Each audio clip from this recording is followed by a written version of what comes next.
Hello, welcome. This is Barbara Burns, and this is Art and Soul Insider. I know December is a very busy month. It's a busy month for a lot of people, especially in our Western culture, because besides the normal everyday routine that we have to do, there are things that are piled on us on December, like Christmas parties. There's recitals we have to go to. And then there's the regular things of taking the kids to hockey practices or whatever, and work and taking care of the home. And then we have to start thinking of getting presents and cooking and baking and all of that. And it can seem overwhelming. So I'm offering you today, at this moment, just to pause, just to step back and take some time for yourself. You do so much for so many people. This is your time, well, for you. And in this video, we cover things art and wellness. So we'll have a featured art supply, a guided meditation to relax you and to ground you, an art project that you can do, but if you just want to watch, that's okay, and an oracle reading, which is just a one card. Pick one card and I read and share it with you, and that just sets us off for the rest of the week.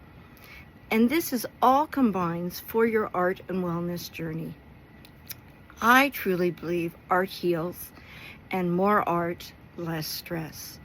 So, well, if you're interested in that, please continue to watch. I would love to have you join me in this journey. I just noticed the previous shot, I had some of my lip gloss on my tooth. That tooth always loves to get some lipstick or lip gloss on it. So funny. So hope you didn't mind that.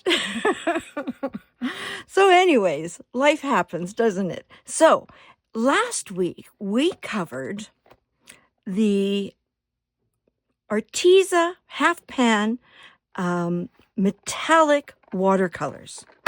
Okay, so there they are. And that's what I'm using for this week in part 2. I'm actually painting with these. Now, last week, I also kind of showed you, along with this in our featured supply last week, another product that can change the color to do it like this pearlescence metallic kind of look. So it is Winsor Newton Watercolor Iridescent Medium. Okay, and this is a medium that you can apply to your watercolors. Now, I've had mine for some time, and it looked like I had a lot of settlement on the bottom because I hadn't shaken it up for some time. So what I did is I basically took a brush tip, so not the brush this way, but the brush this way. Oh, and this is the exact one I have because it still has some glitter on it. And I opened it up and I stirred it really well to kind of break up some of the particles that were kind of settled on the bottom. You are to shake this really well, but my shaking, as much as I was doing, just didn't work it. So now I've stirred it up basically and I've shaken it, okay? And what you do in order to get this type of result with, I have my big palette this week, with your, your regular stuff, right? Okay? Hopefully you saw that on pan. I was away from the camera, so I couldn't see. But what you can do is then change your watercolors to be this type of metallic pearlescence kind of look. So there's 2 ways of doing it. The first way is you wet your brush, and I'm going to use some Winsor blue. Okay, and I'm just going to put it on my palette. I'm going to add a little water to it, and I'm going to place it down. Okay.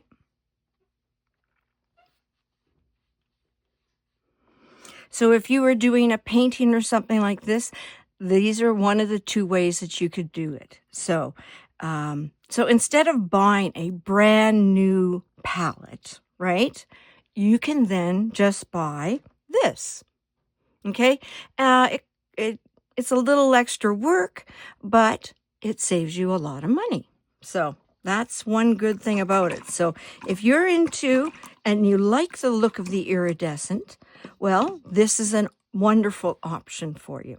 So while I'm letting that dry, I'm going to take what I have remaining on my palette of the Winsor blue. Okay. And I'm going to add a bit of the iridescence to it. Now I'm going to make way for my big, huge palette. I should have used a small one. But I was wanting to play with this palette today, so out it came. So here is the palette. I want to make sure that you see the color. Okay. I'm going to do it this way. There we go.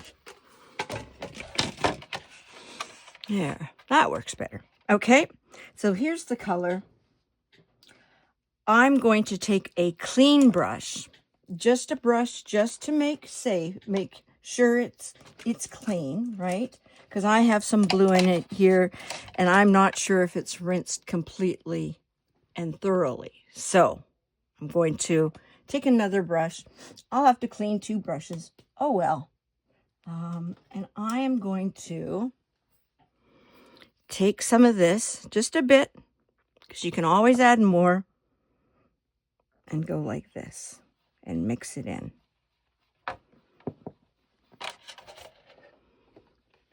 You see what it's done? You see? See the sparkle in there?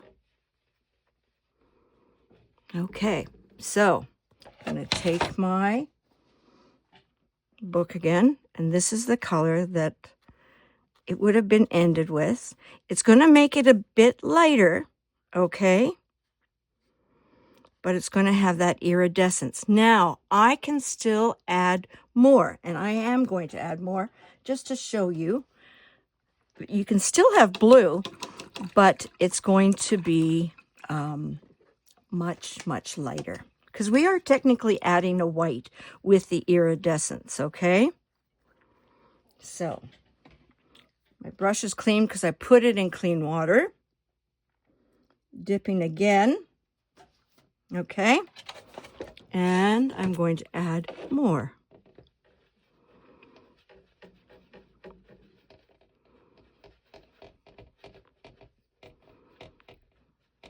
Make sure you mix all the color, because you don't want to all of a sudden have a bit of matte color, right, when you're wanting to do an iridescence to it. Whoops, I painted the side of my book there. Okay, this has much more iridescence in it. Oh, I did a double. Sorry, you can't really see the color now. Oops, my mistake. Because I did a double layer of it, you're not really truly seeing if it's lighter or not. It's a bit lighter. You might not see it, but it is a bit lighter. Okay, and you see that pearlescence there? Okay, so I'm going to wash my brush again. And now, this isn't dry. I'm going to take the blow dryer to it. Move my big palette again. Oh, the juggling here, I tell you. So here's my trusty blow dryer.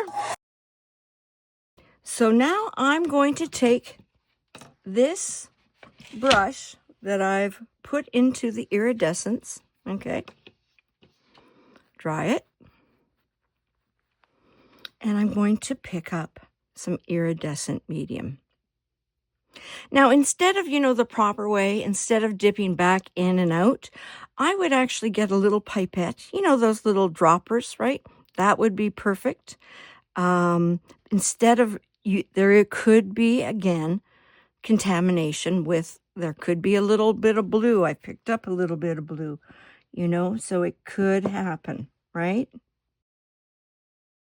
I'm just going to maybe just do a little side swatch here for you, just to see the actual color of it. I'm going to clean my brush now. Okay. Put the lid on it. If you choose this method, always, I'd say often, like even set a timer and shake it up again and then use it again, because things start to settle, right? And you want it to be consistent. So make sure you're shaking this as well as, work, shake type of thing. So here we go. Okay. It's a pretty nice effect. Yeah, it works really well. Now, let's see. I don't really have that color in here. I'd say I might have, this might be the closest color. This is a hard pan one. I should have spritzed it instead of going like this. Okay, yeah, it's much lighter. Much lighter. Yeah. So this is almost, this is more granule, I'd say. I see the sparkles much more. Well, this is almost, it's like a solid color of metallic. That's what it is. Or pearlescence. It says metallic on the pan, on the outside of the pan. I'm really thinking it's more pearlescence. Like these look more like they have more pearl in it than metal, right? But that's just me. So yeah, the difference is this in person, I can see the sparkles to this much more evident. I can see little sparkle things. Okay, this is just the paint. I can't come across a sparkle as such. Yeah, so that is different. I'm just pouring it kind of because it's still wet, right? This one is at least. Okay, I'm just going to dry it so it's equal. As I did that, I should have left a little thing of Winsor Newton so you could actually see. So that's what I'm doing right now. I'm going back into my paints and creating a blue kind of thing for you. It might have been a bit darker. Oops.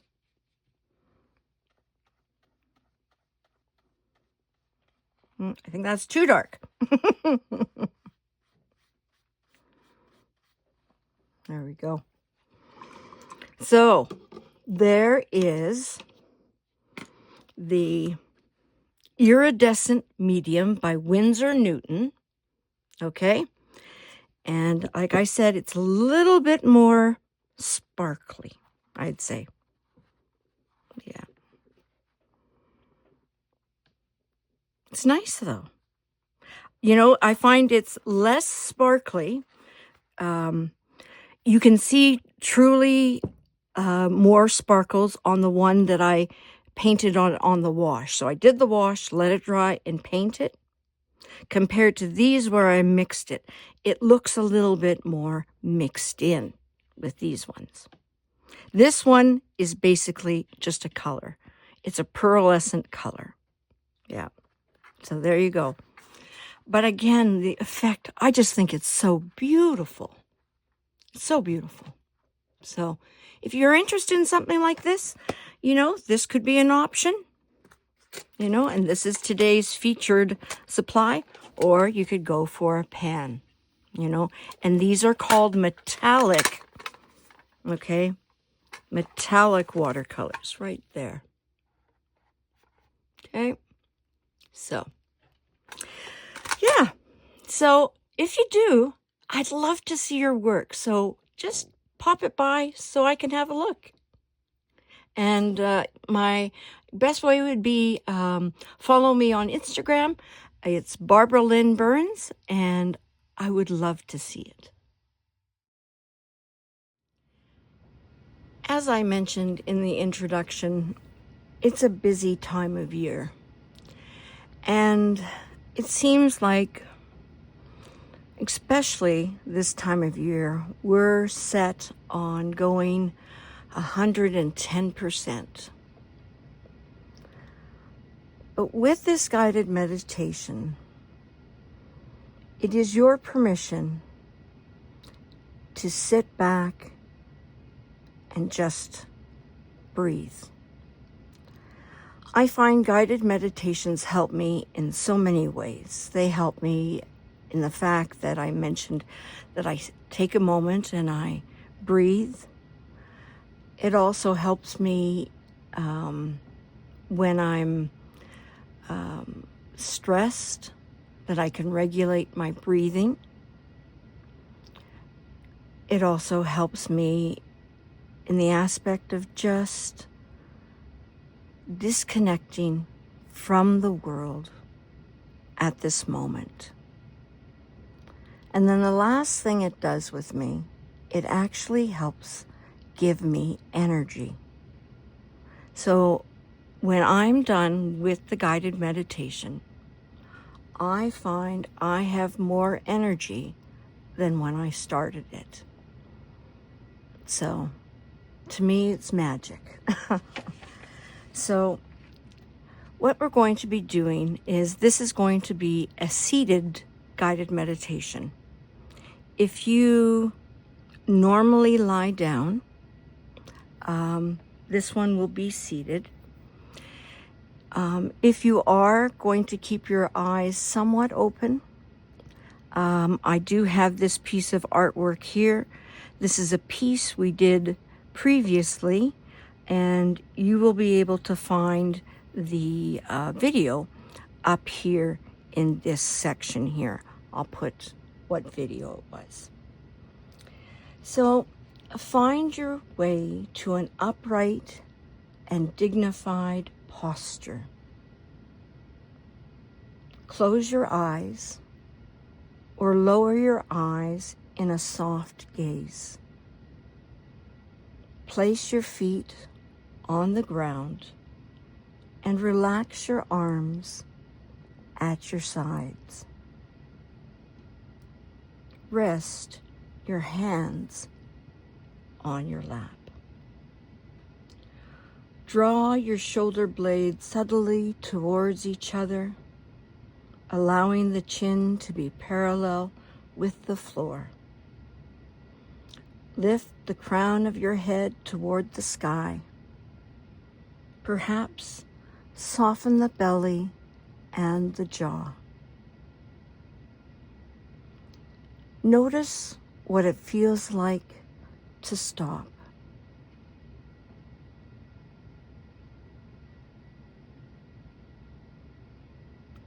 Notice what it feels like to be sitting in this purposeful posture, in this moment, in this space.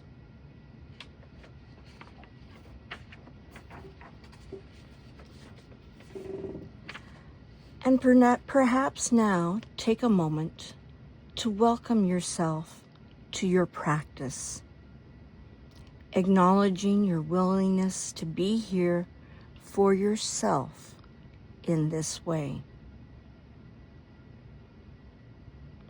Notice that you are breathing.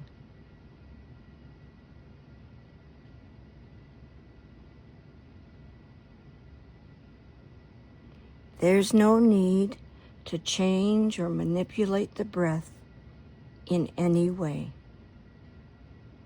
Allow the breath to be just as it is right here, right now. Simply follow the breath in and follow the breath out.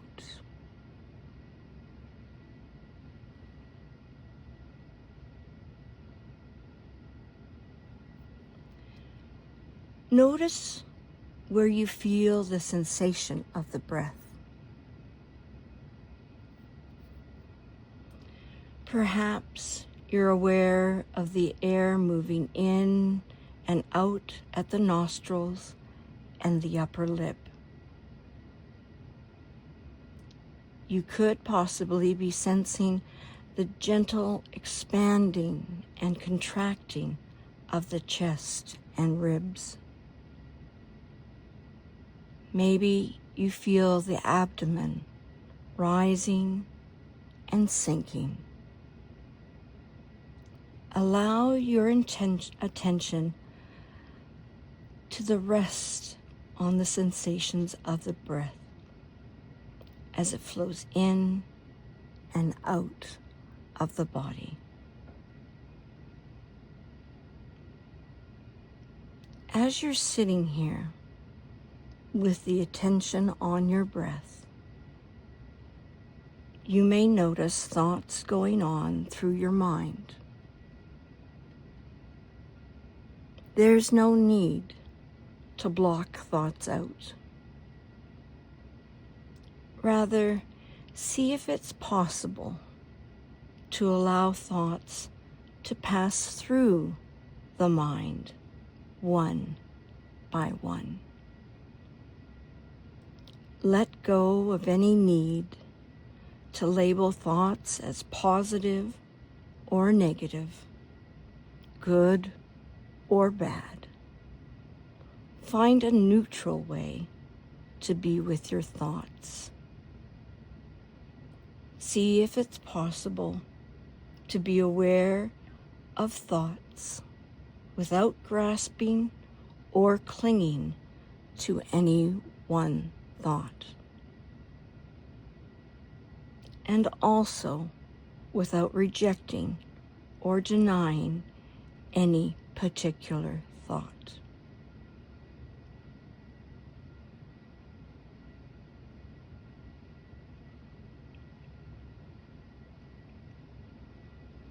Shift your attention now to any feelings that may be present at this moment. Breathing in and breathing out. Acknowledge any feeling just as it is. Sometimes we have feelings about our feelings.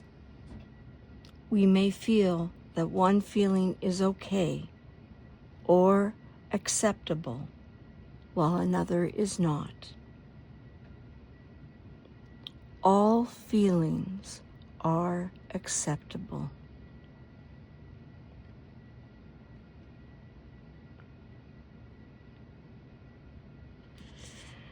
Now bring your awareness to sensations in the body.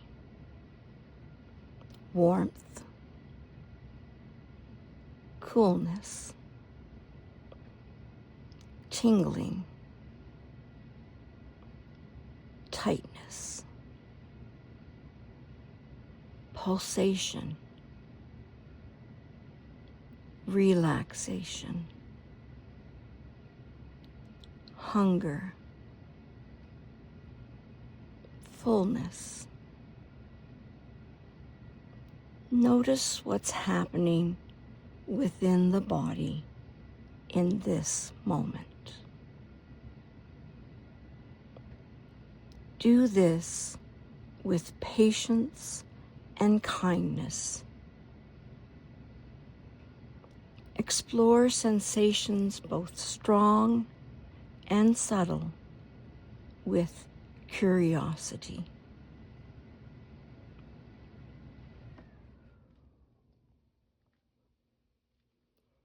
As you breathe in and out, notice if your posture has shifted, and then make any adjustments if you'd like. Allow yourself to tune in to the body just as it is.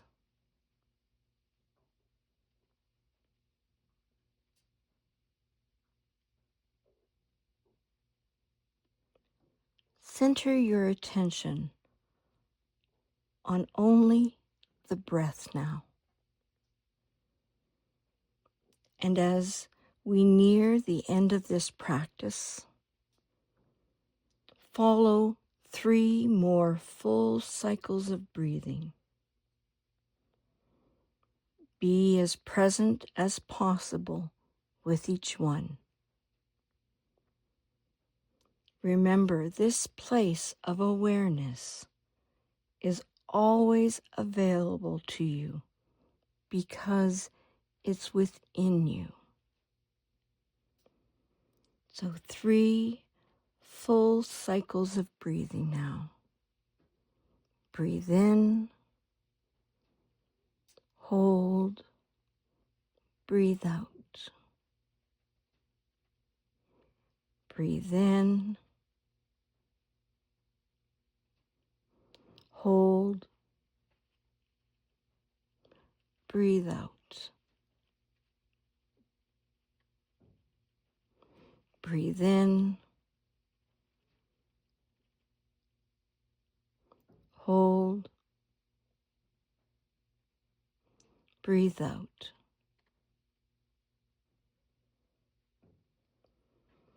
As you feel ready, allow your eyes to open gently if they are closed. Get reacquainted with your surroundings and prepare to re-engage with the day.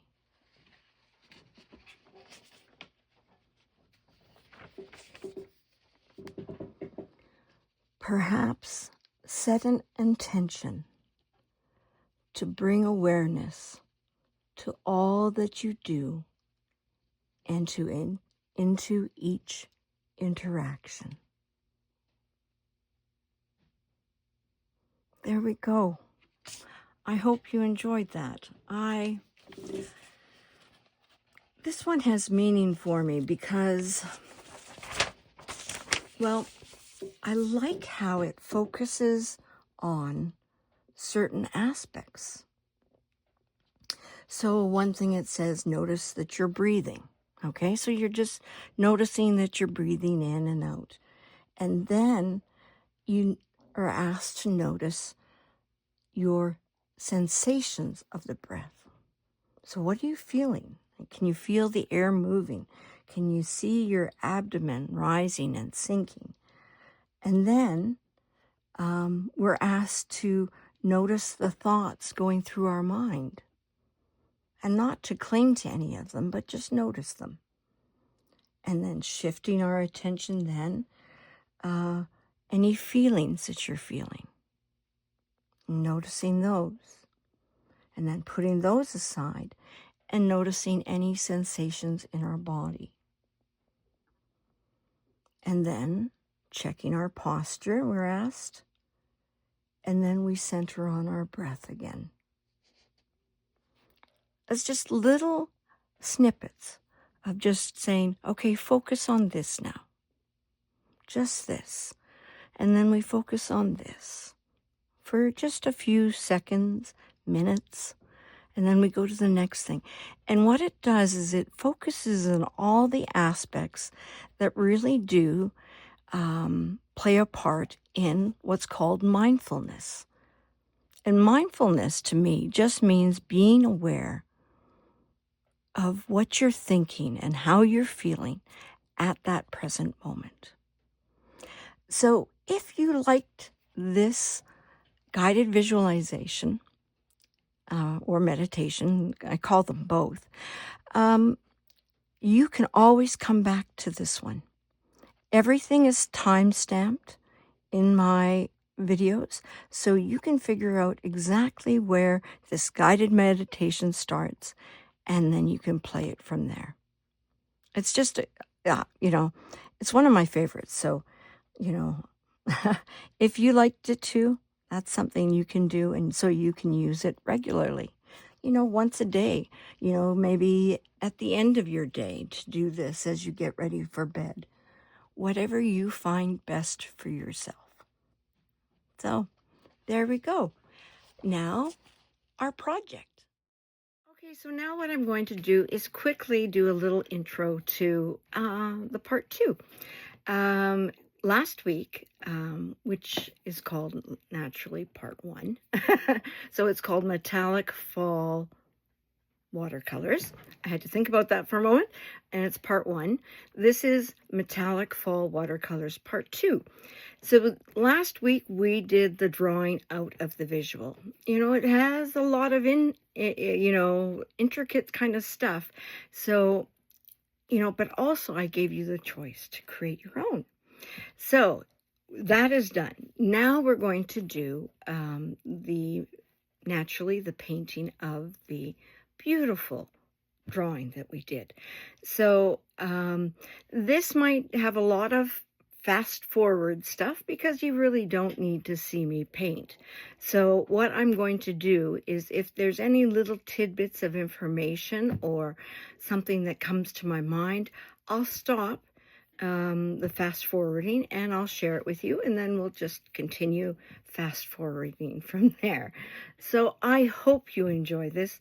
I found painting this to be very meditative. I found it very relaxing. So I hope you find it as well. So let's get going.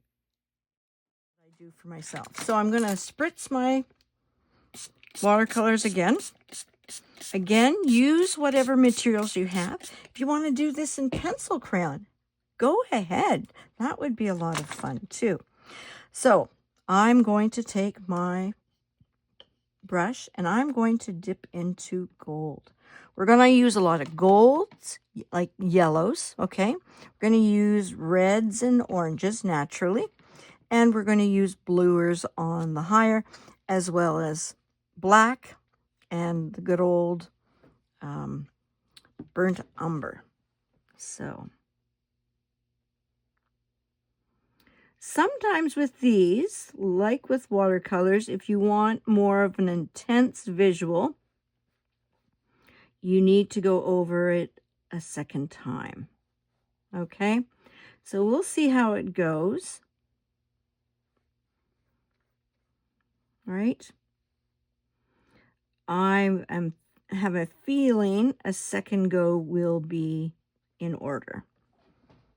I just like, when I'm doing something like this, for the colors to be not the purest, but the most impact, right? You just want it to say, bam, here I am. And so when people look at this, they'll go, oh my goodness, look at those colors. Instead of going, oh yeah, it's good, but it's a little, I'm seeing some paper underneath there, That's just my preference. Do what works best for you, right? I love gold. Oh my goodness, do I ever. So I'm going to be painting this a little out of order and a little, not how I usually recommend you paint. Usually with watercolors, or painting, I like to start kind of, because I'm right-handed, more on the left-hand upper, and then kind of go here and then kind of go that way, right? If you're left-hand, I would recommend this, right? Go from the right hand and kind of go down. I'm just going to do color sections. I'm going to do like, oh, you remember paint by numbers? Remember those? Yeah, so I do. So that's what made me think of this. So what I'm going to do now is let this dry, and that's the reason why I'm doing it as such. I'm going to let this dry, work on my other gold areas, and then do the repeat. You see what I'm doing? Yeah. So I have a round. This is a number 6 round. I have a round because you can get to those points, right? Now, when you're painting, and if you're painting like I am, where I'm going against kind of the best way to paint, be careful not to smudge, right? So lift your arm up, and you might not like it that way. So maybe go back to the other way if you feel more comfortable. Another way to do it is blow dry. Okay, so blow dry your area and then come back and work in it. So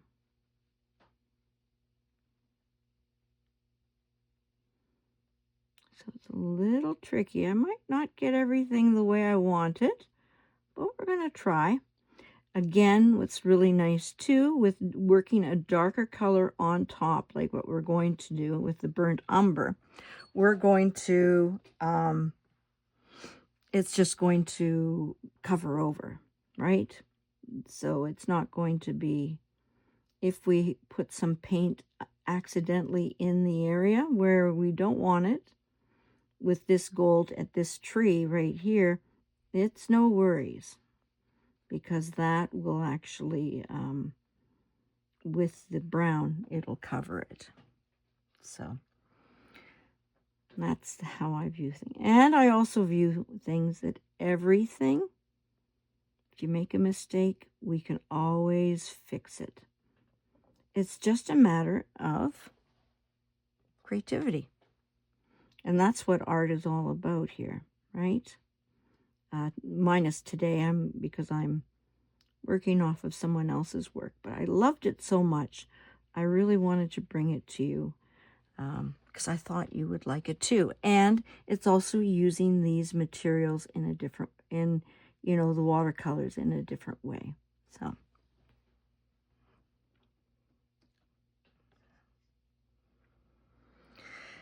And, some people say, well, okay, well, you're copying another person's work.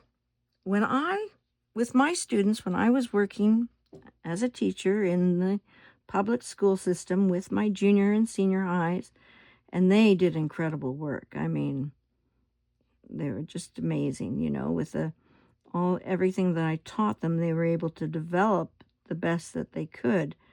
And they were doing work, equivalent to what some people were doing in universities and stuff like that. It was that good. But how I taught them was to be inspired by other people's works. Because when you look at other people's works, you learn by practicing how they did their work, how to use the materials the proper way, right? So, that's all about learning. And I'm a teacher, and I love learning. And this is how they did it way back when.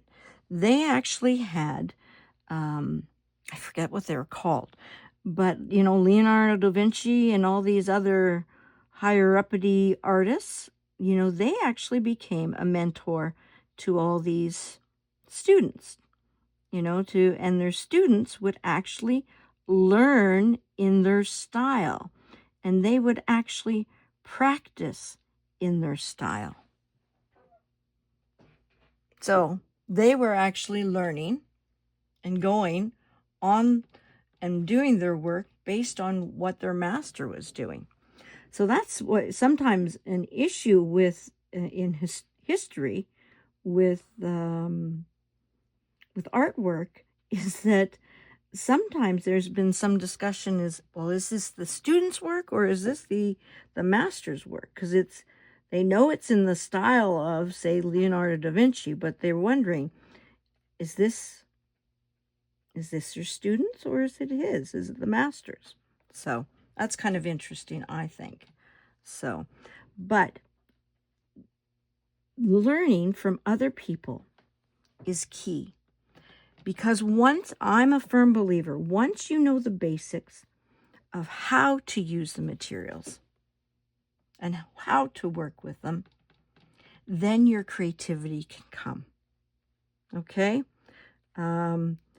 So once you know the basics, then the sky's the limit. And that's what I'm hopefully helping you do here on this channel as well. Besides relaxation, is you're learning some skills that then my hope is then you will go out and do your own work. You're going to find a style that you like.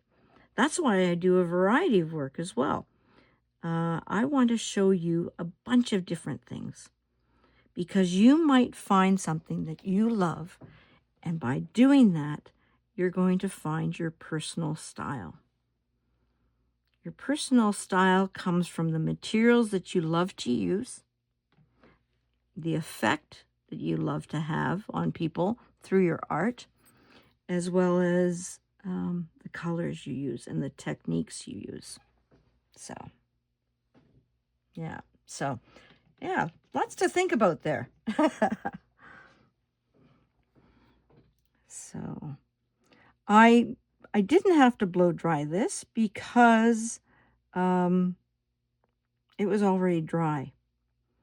Now, if I was a little faster painter, okay, I might have to bring the blow dryer in and do it that way.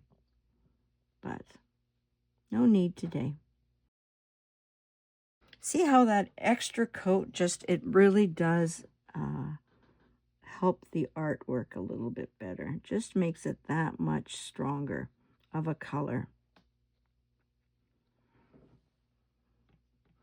Has a greater impact. And what's going to be beautiful is this is just going to be very impactful because it's going to be majority of metallic. And people don't expect a metallic or iridescent color a lot. You know, they don't expect to see a whole work with it. A lot of times I use I'll bring gold in because it acts as a contrast to whatever I'm doing. I love gold, okay? I love seeing it. It's interesting that that's the first color I chose to work with today. But it's just one of those things I just love. But to have an entire work, that's going to be very different too. So,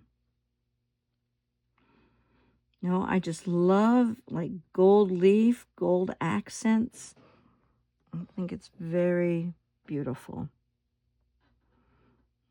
I say to people, it must be the crow in me. I see something shiny, shiny and colorful, and I go, woo, wow, I love it. And I do. That's one of the things I love. So I hope your day's going well. And, I appreciate you taking the time for yourself right now to be with me and just relax and put the world aside for a bit. We really need that, don't we? Yeah. So that is my gold. So I'm cleaning my brush. Now I'm going to, because this is watercolor, I don't want to go to the next section. Now, if this section is dry, no problem. Because remember with watercolors, if one is wet and you put another thing that's wet beside it, it's going to blend, okay? We want very crisp and very specific color shapes, okay? So we're just going to leave it like that. So I'm going to use an orange. Okay, so with my colors, okay, I use this gold. It's gold I was using. Now I'm going to be using this color. Okay, kind of a rusty orange. It's not a true orange. I wish I had a true orange, but I don't. Well, this is pretty good orange. Now that I have it on paper. It's just when you compare it next to the other ones, it's like it doesn't look too orangey, but it is. Yeah.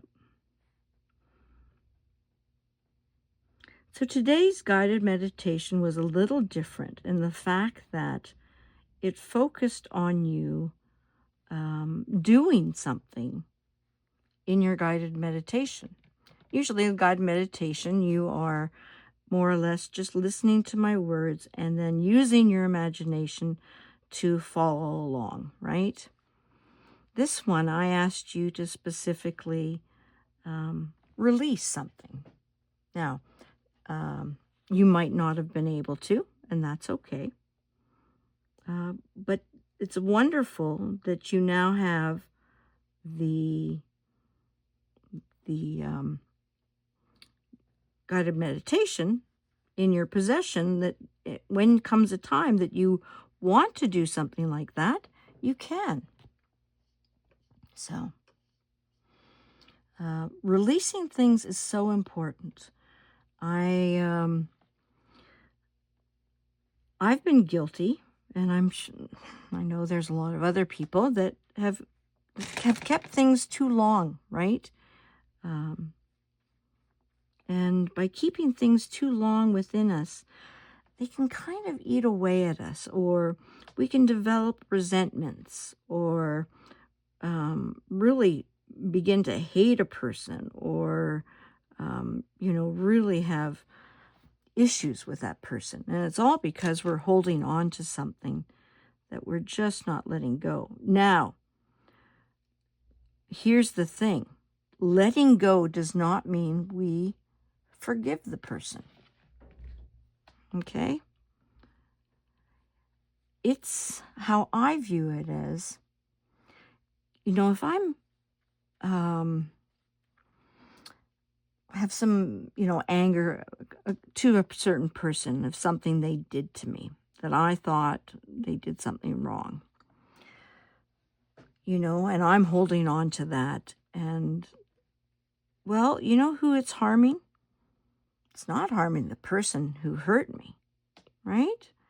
It's harming me. I'm holding on to it, and that anger is eating at me, and it has absolutely no effect on the other person.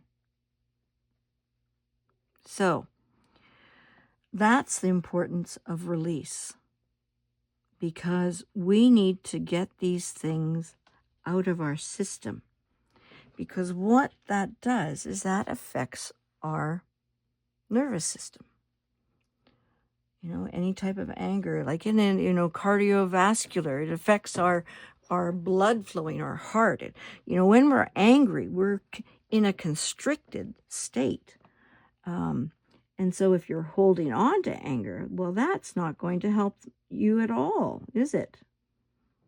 So it's very important to learn how to release things that are bothering us. Because we have to take care of ourselves, because we are the only person that can do that. No one else can take care of us. No one else can release the anger or frustration you feel. Now, what happens if the anger is ongoing, right? It's just this person never changes. Well, you might have to decide that things need to change. And there's two ways of changing. And we can't change another person. So the only way we can change it is to change ourselves. So we have to do something. So you have to decide, what are you going to do? What are you going to do? It could be ending a relationship, right? It could be just that. So you have to decide what's going to work for you. I'm going to shift the paper a bit more so I can kind of get an angle. Now, we're not using these paints as a watercolor, right?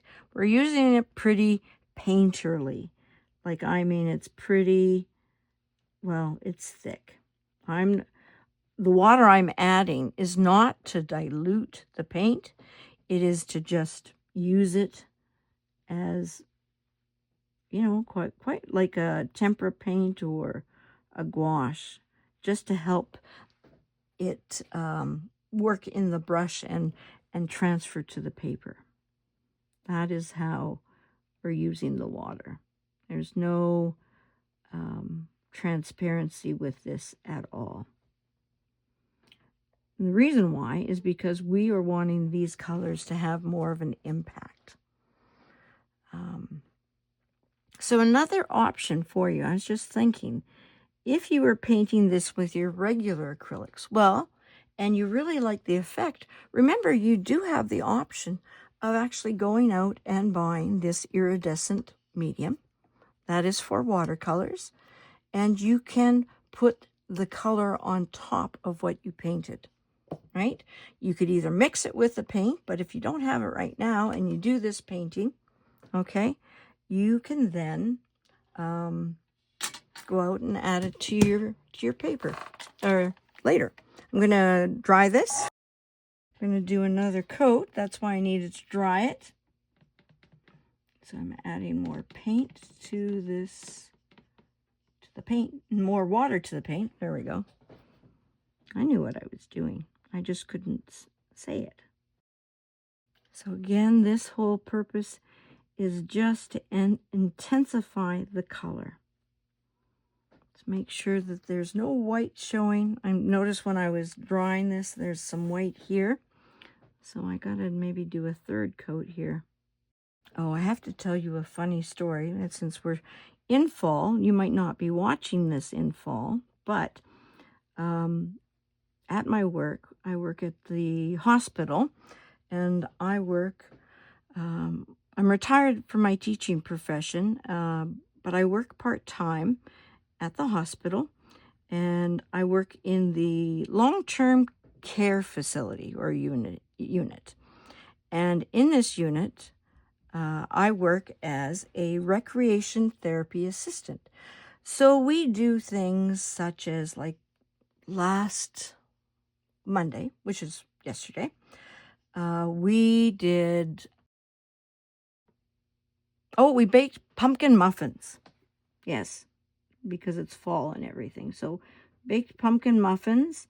And in the morning, I made smoothies for these ladies that, they can't talk, they can't move.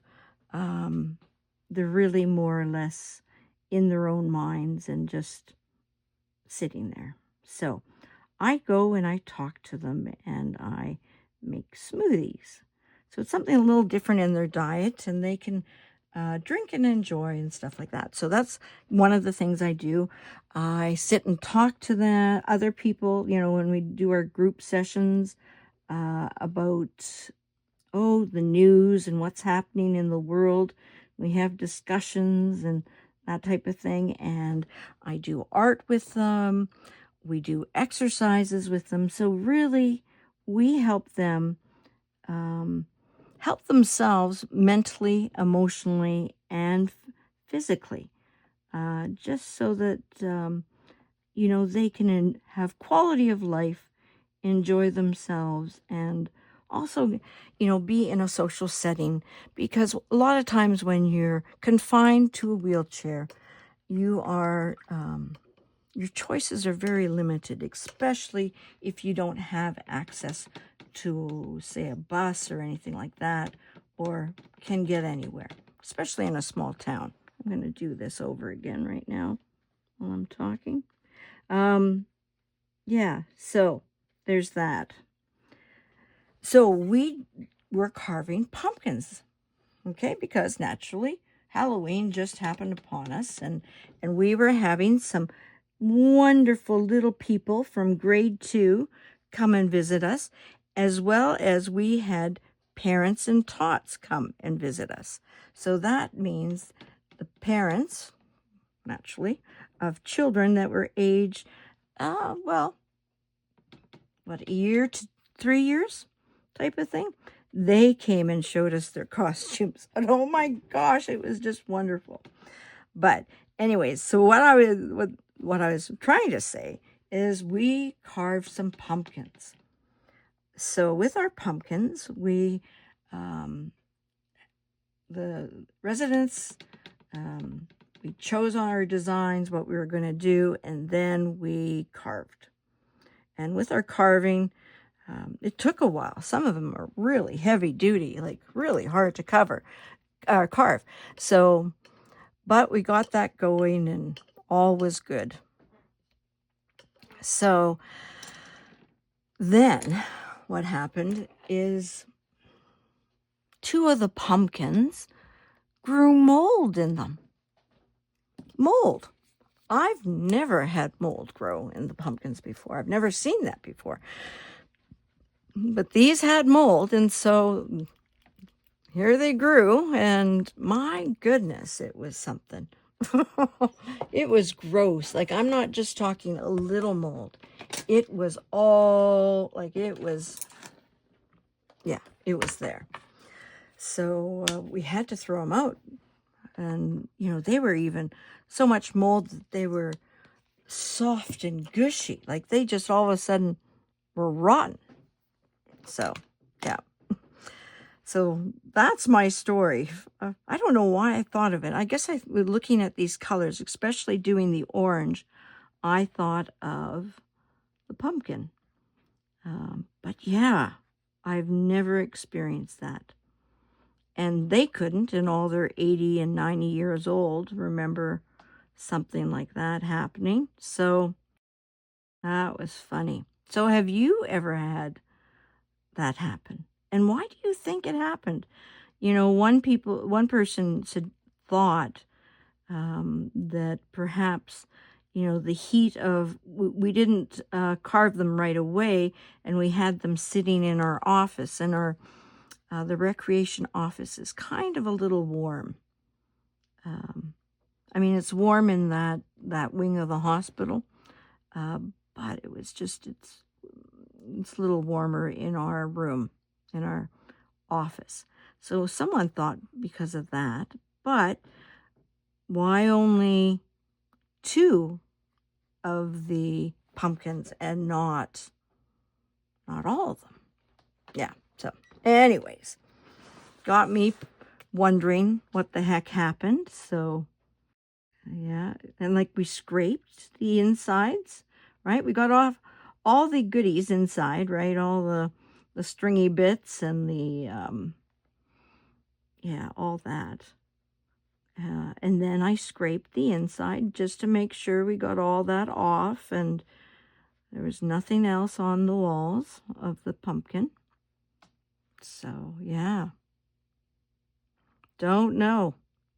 So if you have any suggestions on what happened, please give some insight, because then, you know, we're going to do it next year again because it's fun.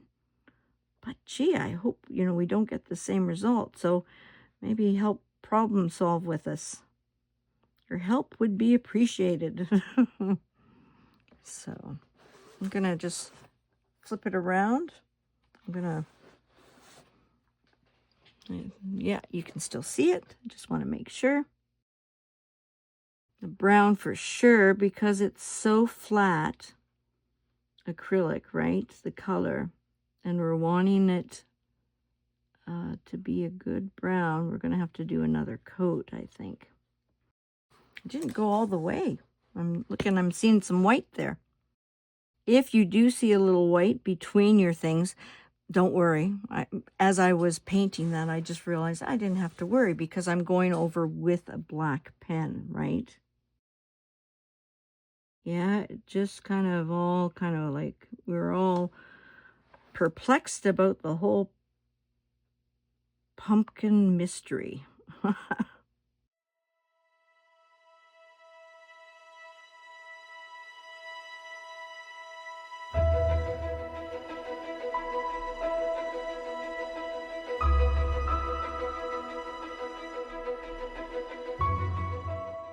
So I'm going to do another coat because I'm seeing, can you see a little bit of the white showing through?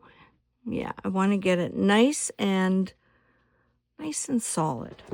Okay. So a second coat will make a difference. So let's do that. I'll go, I won't do any talking, so it'll go fast here.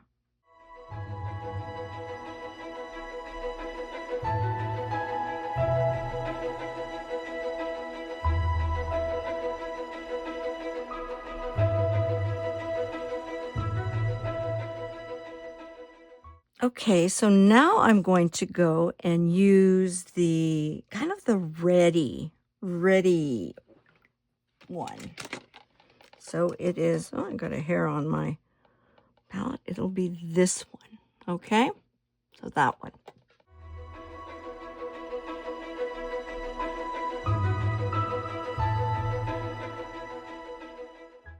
I did not carry through. See, there's going to be some water here.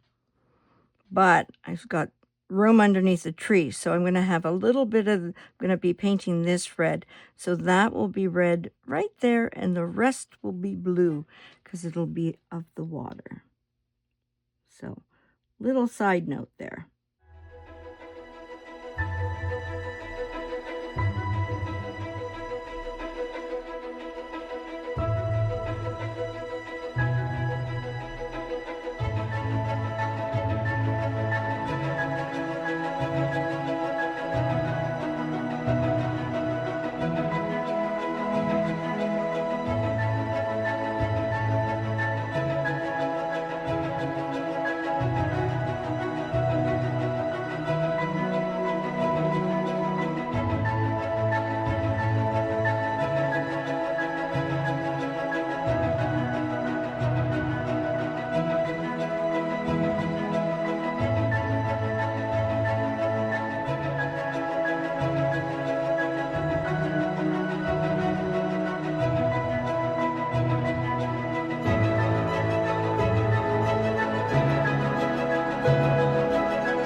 I'm putting another green on top because I don't like the deeper green.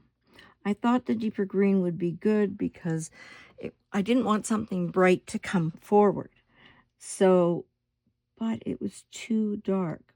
So I'm actually putting a coat of another brighter greener on top. So the first green I put on was this. I'm actually now putting on this one on top, just to make it seem like it's more in balance with the rest of the picture. Yeah. I'm thinking I'm even going to do that with the water as well. Do a little lighter color on top. Because I used the deepest blue for the sky, but it could have been lighter. So I'm going to use this blue for the water. So, clean my brush. Going in here. There we go. Load my brush. Make sure there's no water on the furrow because we don't want any water dripping down. And then let's just go over that water. Just that it's a little bit brighter. The water in life reflects the sky color. But I'm wanting this one brighter. Because, you know, you don't really see metallic flags in real life or leaves in real life, so can't really see the lighter blue. The lighter green does show up a bit more, doesn't it? Yeah. Yeah, I'm going to do another coat of the lighter blue. when I come up to the smaller areas, I actually lift my brush. I'm pressing kind of fuller with my brush here, but when I get to the narrow areas, I actually lift it to its tip and come in and put the color. So, and in this section, I'm actually using the tip. There we go. Okay, so now clean that brush. Now we're going to work on the barks. Oh, I should color my leaves, shouldn't I? I'm going to do them in orange. Or should I do them in a variety of colors? I'm going to do the first one orange. Orange will show up nicely against the blue because blue and orange are complementary colors, right? So if you want the greatest contrast, put in its complementary color. And I think I'll use orange. It's nice. I like it. My hands shake sometimes. And, naturally I can't control it, but I try. And so sometimes when I get too shaky, I just stop what I'm doing. The beauty of getting older. Actually, some of my medications that I'm on for the growth on my spine, I've got nerve pills, and I've got ones that help with my muscles, and it's the nerve ones that do the little shaky stuff too. So good old side effects of the drugs we take, and yet I'm very thankful because I'm a functional human being because of those drugs. I didn't want to take them, and I got myself into not so good of place physically, and then because of the pain emotionally, years ago, because I wasn't taking the medication. And then I realized, came to a point that I had to take the medication in order to function properly. So, yeah. There we go. So now we're going to go back to the burnt umber, and we're going to paint the trees. Let's see. Oh, my paint might have, there's still stuff good underneath. I thought it was getting a little crusty, but it's okay. This brush is starting to fray, it's not getting to a nice point anymore, which is disappointing because, I really enjoyed using it, but all things that are well used, that are well loved, they come a day where they have to be put to rest. So, but it's big enough. I like this one because I can, do bigger areas, but it was able to, for a while, get really nice lines with the acrylic. Because with acrylic, just like when you're painting with gouache or even tempera paint, I guess, can be thick enough. It has to be able to hold the paint. Watercolors, their purpose, the brushes, are for them to hold the water, okay, and naturally the color, because it's much more liquidy, right? That's the difference between those two brushes. One, the bristles are designed to hold water, and the other one is more designed to hold the paint. If this was an artwork that I I was really, really, really concerned about the tip, I would use a different brush. But I think it's working pretty well for this, so I'm okay with it. Yeah, because these trees branches aren't supposed to look realistic, so if I don't get a really fine line, I'm okay. Paint starting, I'm almost at the end of the paint there, but I've got lots in the container. But you know how you are, you'd like to use every last drop that you can.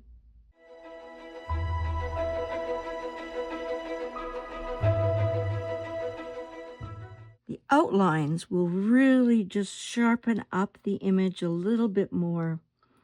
It'll give it a nice little extra boost. Color all this, paint all this, so get some nice contrast between the matte paint, and the metallic or iridescent paint. What's really cool about this paint, I mean, you really have to see it from different angles for it to really come up, right? So that's kind of what, when one looks at it, like I won't be able to take a shot of this, for you to see the picture, just to take a picture of it. It'll have to be, I'll have to shoot it probably in natural light in order for it to show up. I'm not really concerned about the thin little ones because the black will actually come in and help that when I outline them.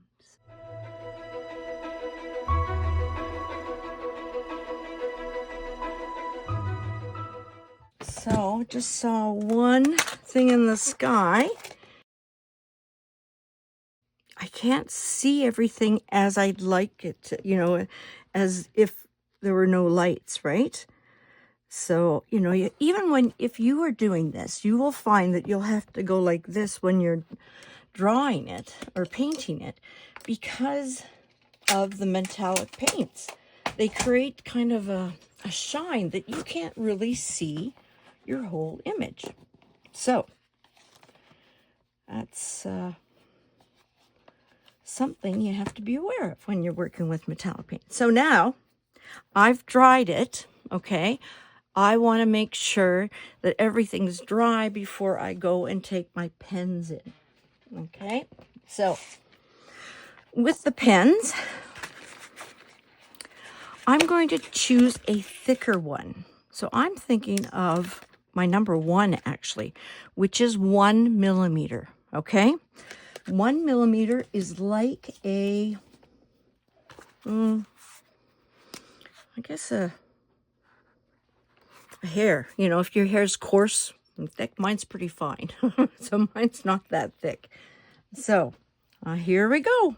Okay, I'm actually going to also trace on the outside, I think, because it'll look funny if I just did the inside. Okay, so here I go.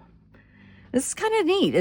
I'm kind of nervous. It's so funny, huh? So if you go on top of the gold or the other color, right,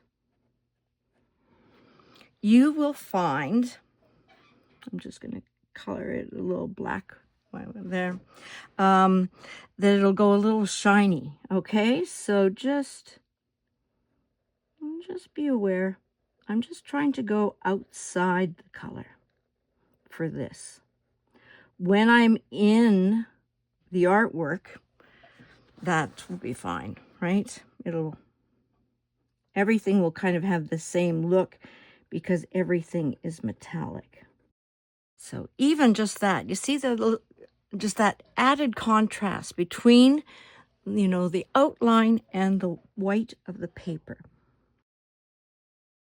I have some paint kind of jutting out, but overall it's pretty good. Wow, just beautiful. I love it. Yeah.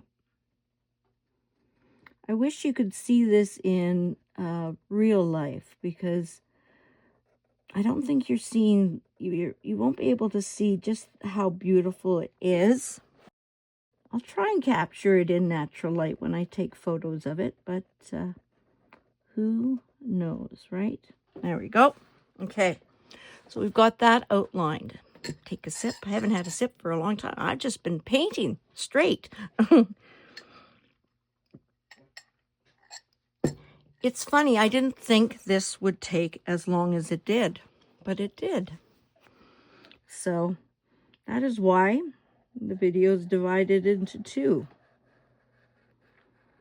just to make it a little more easy for you to digest.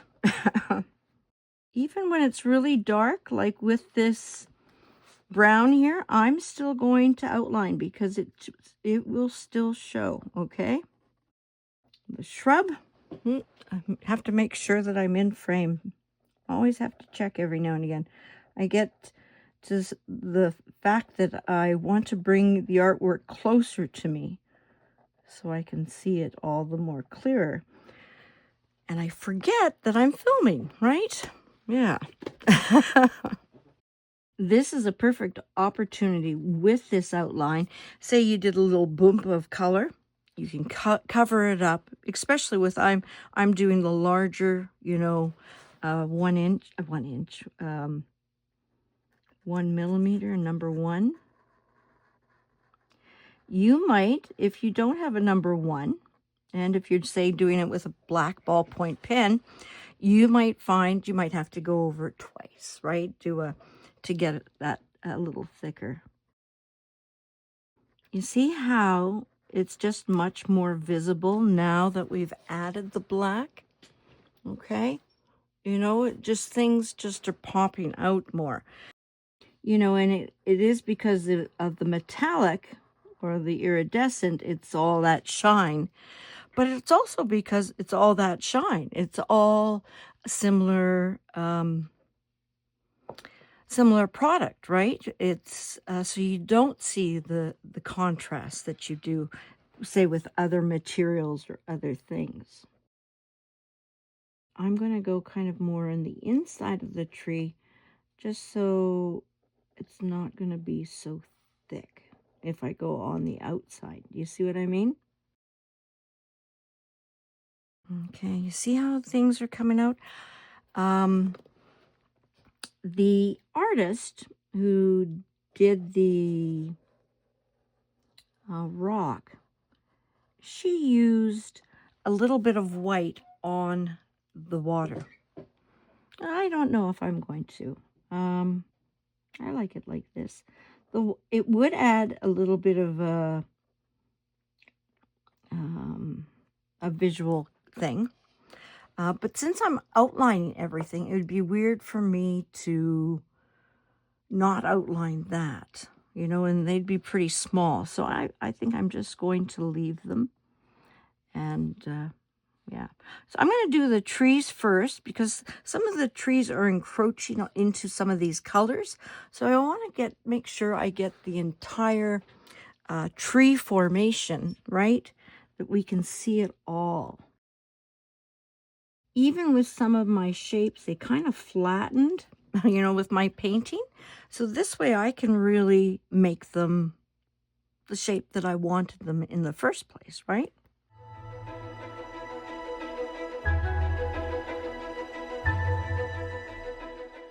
So now I'm going to outline the bush. Oh, did I outline the bush? Yes, I did. See, you got to check. You could always go over it again, right?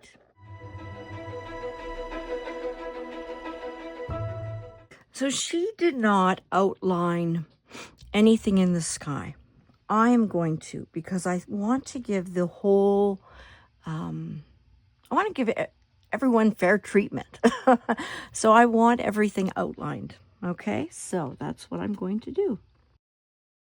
This time again, I'm going inside instead of outside. So I'm actually outlining in where there's the acrylic paint. Pen, yeah, did what it wanted it to do there. It went kind of outside, so you got to watch out that, you know, because it wants to move. Yeah, it stirred it up there. Just take your time, no rush. Outlining like this can be very meditative. I mean, the painting can be, but so can this. This is, I really like outlining things. So to make the leaf appear bigger, I'm actually outlining around the leaf. Because if I did the inside line, there wouldn't be very much of a leaf. So see here, see how tiny this is? So I'm going to actually outline on the outside. So it makes it larger visually. See that? Doing the inside line again. Watching with that paint because it wants to pull. When you're at near the end, go slow. Sometimes when we spend time on a work, we get so excited that we're near the end that we go too quickly. Okay? So just take your time. So there's our finished work. Like I said, I'm going to take a picture of it when in natural light. So hopefully, you know, you'll see it a little bit better. But isn't that beautiful? You know, just really, I don't know. It's a very peaceful scene, but it has vibrancy. I love the layout that, oh, I thought she forgot. You know what? I'm going to add to this. See that? Yeah. So I'm going to, it's supposed to be just a bush, I think, but I'm going to make it a little tree there. There we go. So, there. Yeah, it's always a good idea to have a look at your work again, right? Before you put your John Hancock on it, right? See how it looks. So, there you go. I hope you enjoyed it. Went into 2 parts. Thought it was going to be just only one, but you never know with art, right? Where it takes you. So, there we go. Here we are at the oracle reading. So, what I have today is Ilana Van Zandt, Tips for Daily Living. It's a 50-card deck. So, basically it has a question on one side and then a little bit more of an explanation, sometimes even another question on the back. So they're all unique, all different. So they have the question, and then here they'll have something, a little picture at the bottom, and then something else. So that is the general kind of setup of these cards. These would be perfect for daily cards that you could just pick, right? Or you could do them just as we are right now. So here we go. So this is going to be for someone that is watching this video. It also could be for us all, for the collective, as I like to say. So that means for everyone on the path, in the world, you know, something that we should actually be aware of and maybe put into our lives. But again, the reminder is we can only change ourselves. As much as we think that we can influence and help work with someone and help them change, the reality is it has to come from the person themselves. Otherwise, it won't last. So it has to come from deep inside of the person that they're wanting to change, that they do change. So what I encourage you and what I encourage myself is I cannot control another person. I can only control myself, my thoughts, my actions. And so then I decide personally to do the best I can. So I encourage you to think like that. But again, it's just encouragement. I can't make you do anything. But it really has made such a difference in my life. Because instead of looking at people and saying, oh, they'd be great if only they changed this or changed that, well, they're not going to unless they want to. So, okay, so we're going to pick a card. My eyes are going to be closed. I'm going to take my hands and run them over through here. I often feel kind of a weight or a pull, and then I'll pick a card from there. So here we go.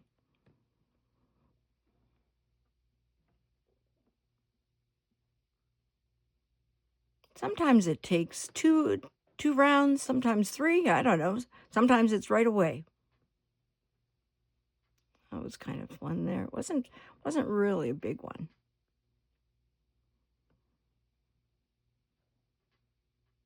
There we go.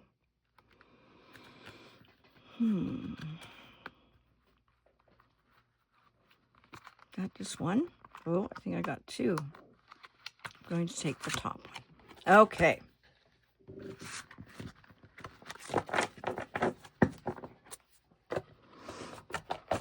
So it shows a person kind of flying or floating above a little village or something, or a house. Yeah, very happy kind of thing. Question is, how do you nurture yourself? Oh my goodness. So applicable to what, I was just sharing at the beginning of this video. Oh my goodness, yes. Got to take care of yourself. So how do you nurture yourself? I'd make a list, put it down and find ways that, light you up, right? What things light you up? What makes you take care of you? Okay. So the other side is, are you willing to be nurtured today? It's a daily thing, nurturing yourself. Not once a week, but it's daily. And so I thank you right now, this moment, for taking care of yourself by watching this video. Wonderful. So self-nurturing empowers the creative, sustaining power of life. Wow. Yes, it does. So are you willing to be nurtured today? Not tomorrow. Like, oh, I'm going to get a massage 2 days from now. No. How are you taking care of yourself today? We need to find in our day moments or a block of time to nurture yourself. Whether it be, because we're busy, maybe a 5-minute meditation. That's it. Just give yourself that time and then step out and do what you need to do.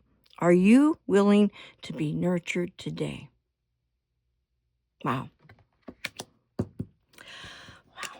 Really good. How do you nurture yourself? That's an important question.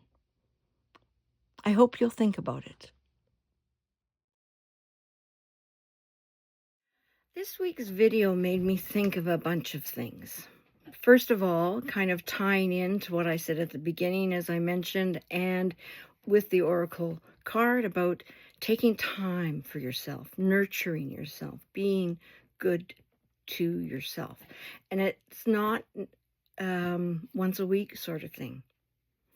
We have to find time to nurture ourselves every day, because we're filling our well, right? We're filling our well with goodness so that we can then share from an overflow. That's how it should be. We should fill ourselves so much in our well that all the goodness just overflows from us. That's how it should be. A lot of times it isn't. And, you know, I'm not there yet. But I am conscious of taking care of myself every day. And it's hard because, you know, I was very raised to be very outward focused, meaning being much more concerned about how other people are feeling, how other people are acting, how could I serve them, how can I help them. I mean, for goodness sakes, I was a teacher. And then on top of that, you know, now I'm a therapy assistant. So it really, you know, it shows that I am very much in the job of helping others, you know, taking care of others' needs. But I have to take care of mine as well. Another thing I thought about with this week's video, especially with the iridescent medium, you know, and especially with the metallic watercolors we used. And it just reminded me, how do we sparkle? How do we share our light? There's a light within each of us. And our light is basically our authentic self. It's who we are at the base and at the soul of our essence. Who are we? And it's important that we share that, because someone needs our light to help them through a dark place, or just to be along with us on the journey. So really think of those two things, nurturing yourself and finding ways for you to sparkle. Like our picture, our beautiful picture.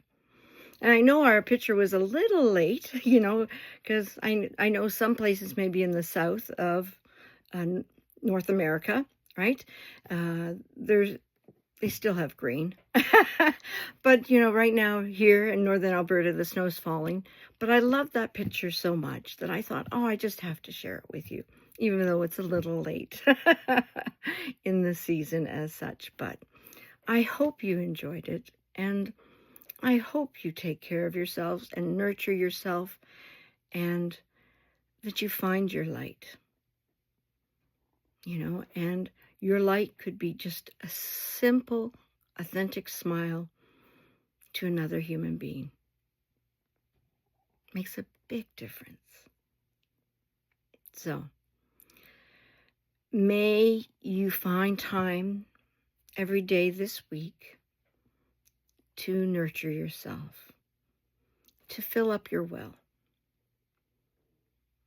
to warm your heart and calm your mind. And may your week be filled with love and laughter. Take good care of yourself. I love you, and we'll see you next time.